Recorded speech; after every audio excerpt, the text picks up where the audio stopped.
Alright guys, what's going on? So today we will be swapping the 3.69 ratio diff into the Z. I am currently still on the 3.33 ratio diff. I did manual swap my Z, and here's the 5-speed automatic transmission. I was able to pick up this diff, a 3.69 ratio diff with VLSD. The only thing different is the flange. It's a triangle. Not a problem, you can swap that over. But anyways, the price $250 after tax. The 3.5 ratio diff with a circular flange here go for like $280, $300 and up. Also, while you're at it, I do highly recommend upgrading your diff bushings. I'm personally going with polyurethane by Energy Suspension. Some go with white line. I see no big difference. I got actually Energy Suspension in my rear subframe, and they have not been squeaky at all. Of course, they only squeak if you don't grease them up. So, like I see a lot of people putting these polyurethane bushings in without greasing them up and then wonder why they're squeaky. So, do it proper and you're not gonna have that problem. Another thing that I recommend getting is the Z1 Nismo diff cover. It's $160. They include all the bolts, even the brand new stud. It just keeps the diff cool because these diffs, I don't know, they're like toasters. They get really hot, so you want to keep it cool. And when it's cool, better performance, the way I see it.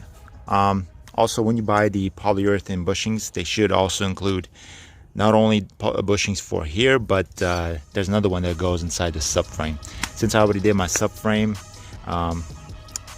it's all inside, so this is all that I got left. So this is the only thing that will be going into the diff. So anyways, for the fluid, I'm running 75W90. I did a lot of research and this came out to be the best. So you only need 2 quarts of this, and that's it really. So I'm waiting for my Nismo diff cover, but in the meantime I will be swapping over my flange, which is, like I said, not difficult. So let's get started. Here you guys go. It's all greased up, not gonna squeak for sure. So this big one go on top right here. Just remember, matches with this little piece or number, whatever. So I remember it. So anyways, just put it in there.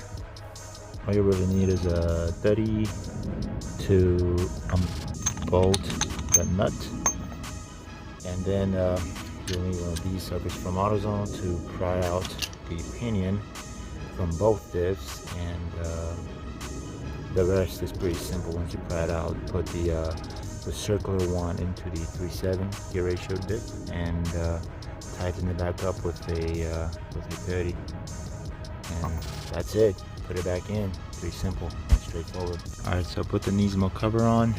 Now we also swapped this piece. We just need to cut this now. So there you guys have it. That piece that was sticking out has been cut, and it's gonna fit now. Perfect. Now bolt up right like this. Bam.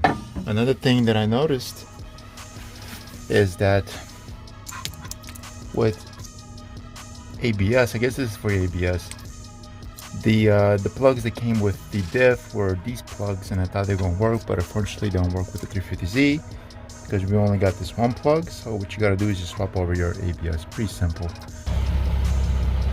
So now the last thing you should do is put the car on jack stands, put the car in first gear if it's manual, or drive if it's automatic, and just check underneath where the diff is.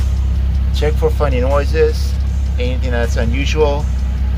In this case, I am not having nothing funny here. Everything's working how it's supposed to be, and that's it. When everything's working properly, that means I succeeded with the swap. You should succeed too, 100%, if you follow everything I do in this video.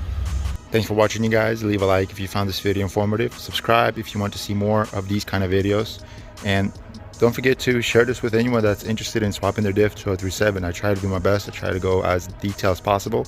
And stay tuned for the next video. Peace out.